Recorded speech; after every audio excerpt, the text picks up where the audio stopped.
ಜನರ ಜೀವ ರಕ್ಷಕರಿಗೆ ರಾಜ್ಯ ಸರ್ಕಾರದಿಂದ ಇದೆಂಥ ಶಿಕ್ಷೆ? ಈ ಪ್ರಶ್ನೆ ಮೂಡುವುದಕ್ಕೂ ಅಥವಾ ಈ ಪ್ರಶ್ನೆ ಕೇಳುವುದಕ್ಕೂ ಕಾರಣ ಇದೆ.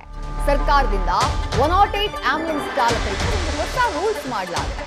ಕರೆ ಬಂದ 15 ನಿಮಿಷದ ಒಳಗಾಗಿ ಘಟನಾ ಸ್ಥಳವನ್ನ ತಲುಪಬೇಕು.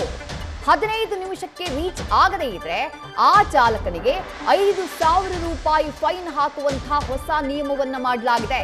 ಇಲ್ಲದೆ ಇದ್ರೆ ಸಂಬಂಧಪಟ್ಟಂತಹ ಸೇವಾ ಸಂಸ್ಥೆ ಅಂದ್ರೆ ಯಾವ ಏಜೆನ್ಸಿ ಅದನ್ನ ನಡೆಸುತ್ತೋ ಅವರಿಗೆ ಅಥವಾ ಚಾಲಕರಿಗೆ ನೇರವಾಗಿ 5,000 ರೂಪಾಯಿ ದಂಡವನ್ನ ಹಾಕೋದಕ್ಕೆ ಸರ್ಕಾರ ತೀರ್ಮಾನವನ್ನ ಮಾಡಿದೆ. ಸರ್ಕಾರದ ಈ ತೀರ್ಮಾನ ಸದ್ಯ 108 ಆಂಬ್ಯುಲೆನ್ಸ್ ಚಾಲಕರಿಗೆ ತಲೆನೋವನ್ನ ತಂದಿಟ್ಟಿದೆ. ಹೌದು, ಗಂಭೀರ ಪ್ರಕರಣಗಳಾದಾಗ, ಅಪಘಾತಗಳಾದಾಗ ತುರ್ತಾಗಿ ಧಾವಿಸಬೇಕು ಆಂಬ್ಯುಲೆನ್ಸ್ನ ಚಾಲಕರು.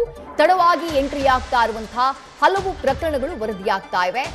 ಯಾರು ಏಜೆನ್ಸಿಯನ್ನ ತಗೊಂಡಿರ್ತಾರೋ ಅವರಿಂದ ನಿರ್ಲಕ್ಷ್ಯ ಆಗ್ತಾ ಇದೆ ಅನ್ನುವಂತಹ ಆರೋಪಗಳಿದ್ದಾವೆ. ಆ ಕಾರಣಕ್ಕಾಗಿ ಇಂಥದ್ದೊಂದು ಕಠಿಣ ಕ್ರಮಕ್ಕೆ ರಾಜ್ಯ ಸರ್ಕಾರ ಮುಂದಾಗಿದೆ.